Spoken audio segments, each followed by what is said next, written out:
You will walk in defeat. You will live in defeat. The devil know how to attack you to get you to retreat. Don't ever let nobody tell you he don't know your weaknesses. Because he know your weakness. You forgot you used to work for him before. Right. So when it comes to temptation, you are your worst nightmare. It's not your brother, it's not your sister, it's not your husband, it's not your wife, it's not even those closest to you. But if you boy look preaching in the mirror, right there. You will identify that you are the reason why you are where you are. Because I'm determined that nobody can make you do what you don't want to do. Can't nobody put a gun to your head and tell you to do it unless you just want to do it. The devil don't even have enough authority to make you do anything that you don't want to do. He has to get permission from God to even say, Lord, how is your servant Mary? Can I try her? God has to give him permission. So if he has to get permission from God to come and try you, then apparently God knows that you are able to stand it. But the reason why a lot of us can't stand it, because we're not ready for warfare. The Bible said in 2 Samuel, the 6th chapter, and when the Philistines heard that they anointed David to be king over Israel, they went up to seek him. But the Bible said that when David heard it, he went down to the hole. Then the Philistines spread themselves in the valley of Rephaim.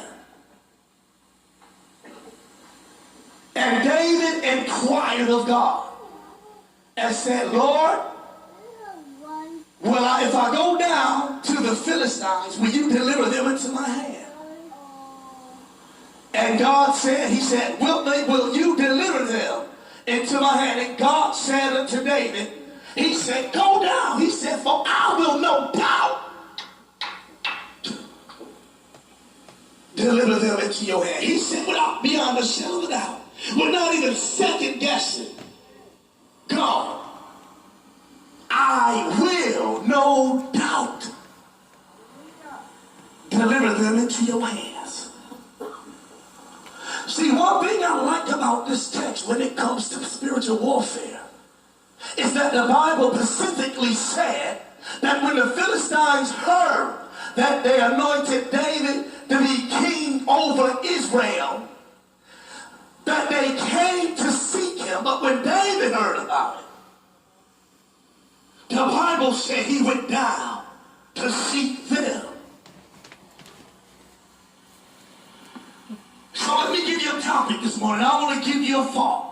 Look at your neighbor and say, neighbor, initiate your attack. See, we can't afford to sit around and wait for the enemy to come and get us. Because the Bible said they that live godly must suffer persecution. Jesus had already told you that you are going to be tried. Peter turned around and confirmed it. Think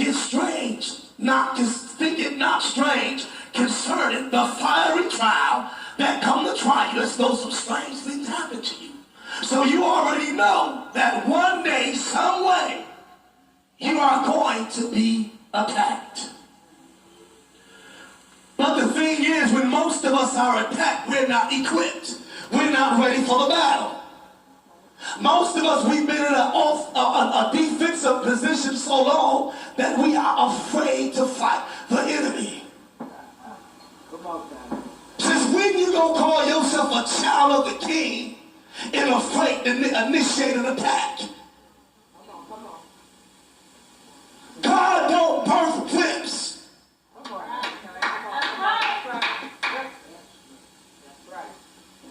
He is the Almighty God. He gave you dunamis. He gave you exousia. He gave you implanted authority. He said, behold, I give you power.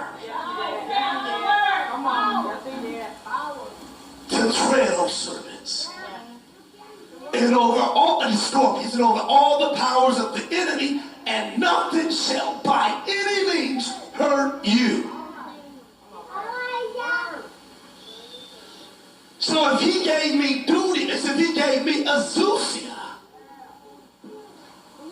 why am I back up in the corner scared to move? Come on, talk about it. And I know somebody said, and I hate when they say stuff like that. I'm out to mess somebody's gospel up. God has not given you the spirit of fear, but of power and of love and of a sound mind. No, he did not.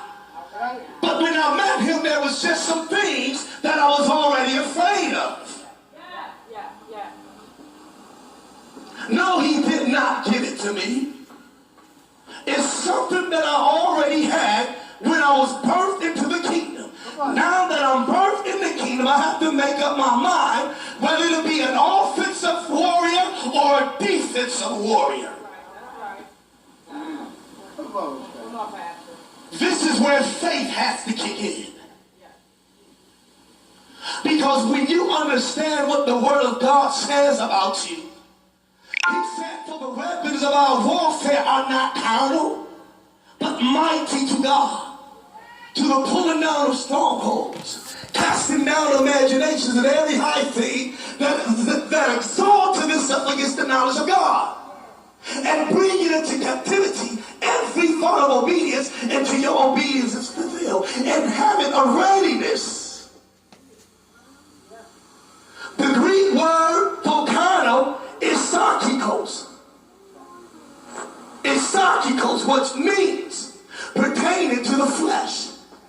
But by implication, it means temporal. It means unregenerated. So what the apostle is saying, that the weapons of our warfare are not weak. It's not unregenerated. Don't you know that every time you go before the Lord, you get a regeneration of his power? His power is not temporal. The apostle saying the weapons of our warfare are not temporarily, but they're for everlasting. The reason why we don't understand this is because we're not in the Word. And when you're not in the Word, you don't have no clue to what you're able to do and what you cannot do. See, when you get in the Word of God, that's why he told the prophet Ezekiel, he said, eat ye the scroll and then prophesy. He said, you got to eat the Word and digest the Word and ingest it. Ingest it and then digest it. Come on now. Because if you don't eat the scroll, you don't got nothing to give nobody. So you got to eat the Word. See, when you got the Word of God, you have a shield against the enemy. Jesus exemplified that in Matthew the 4th chapter, when the Bible said that Jesus was led up by the Spirit into the wilderness to be tempted of the devil, and after he had fasted 40 days and 40 nights, he was a hunger, and then the devil came. But because Jesus had the Word, not only that, he was the Word, he was able to put a shield against the enemy. And we don't have no protection because we don't got no Word. Look at somebody and say, you got to have the Word. Come on, say, you are being defeated, you are being victimized because you don't have the Word. Come on and tell them. Don't be afraid. Look at somebody and tell them, you are defeated because you don't have the Word. My God, I feel his glory. And the reason why we've been dealing so heavy with character and attitudes, and we've been on recognize who you are since we came into this year. For 3 months we've been dealing with that. Because whenever you go against the enemy, you got to know who you are. Come on, man. You got to know who you are. You got to stand firm on who you are. Come on, he said, if ye abide in me, and let me talk about, if ye abide in me and my word abide in you, you can actually anything that you will, and it shall be done unto you.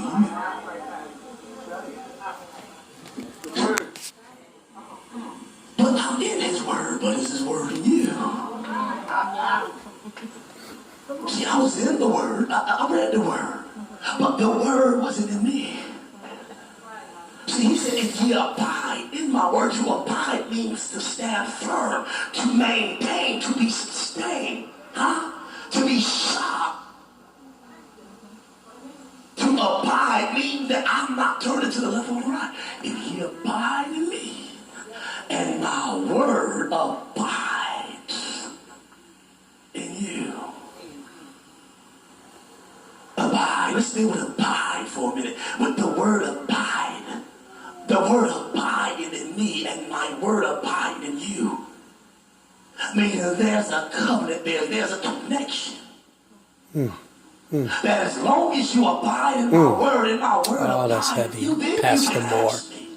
And there's nothing that you're not going through. There's nothing that you need that I will not give you.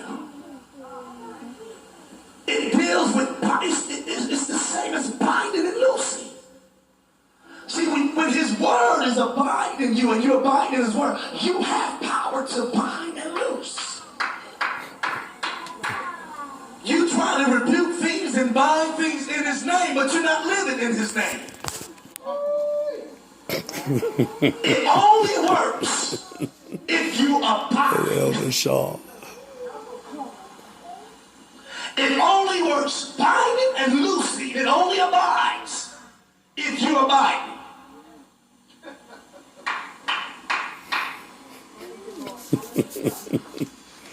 Loose. Boy, was preaching back then, man. It's low. It means to loosen, to break up.